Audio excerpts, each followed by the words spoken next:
Hi guys, I wanted to do this video because I think that a very common question when you buy a new camera is which zoom should I buy, or is this a good lens for me?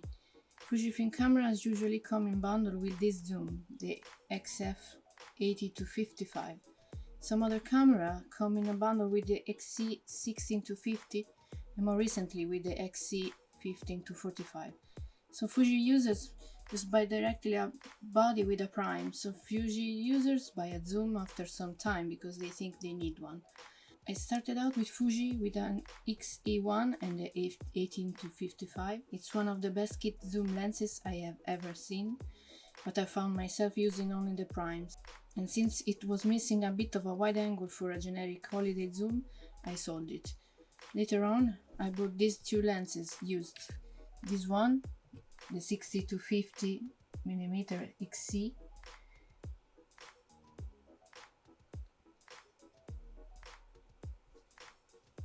I bought it for around €100 used.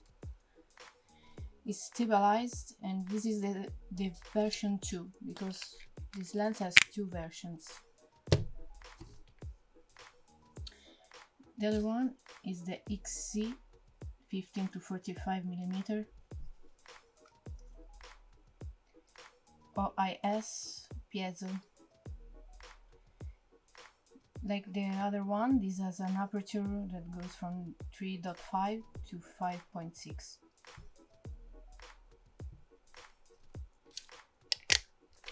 I bought this one for around €100 used. So why are they cheap? Why are they called the extra cheap lenses? Well, for starter, they have a full plastic bayonet.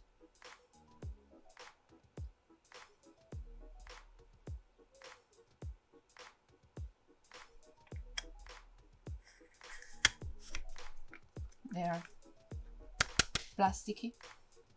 This is all plastic. They are very light, but they miss something that the other lenses have, like the aperture ring. You can control the aperture by the camera, but not by the lens. They have, of course,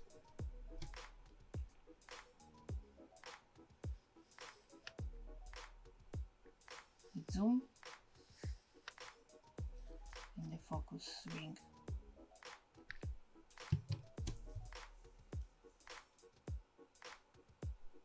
The 15-45 has for me a great range of focal, and the lens at 50mm is really sharp. I do love this little zoom, although I totally hate the piezo motor that this zoom has. Sometimes it gets slow, and I hate not having 100% control of it. I think in a purely technical way it's more probable to break down. I bought the 16-50 because I wanted to try it, and I wanted a zoom with no piezo motor. I like the wide end going to 60mm. For sure it's a cheap lens, but I'm not a pixel peeper, and I had fun shots during holidays using this lens. I just recently bought my third zoom, the XF 16-80mm. I still need to test it properly and check how it works. But anyway, let me tell you that I don't think I will sell these two zooms. I still think they might come in handy for some getaway with family and friends. Between these two lenses I prefer the 15-45, even with the piezo that I hate so much, so probably it would be the 60-50 to go if I had to choose. It makes sense to have a zoom with a 50mm in the wide end that's so small, and you can even use as a fixed 50mm if you like.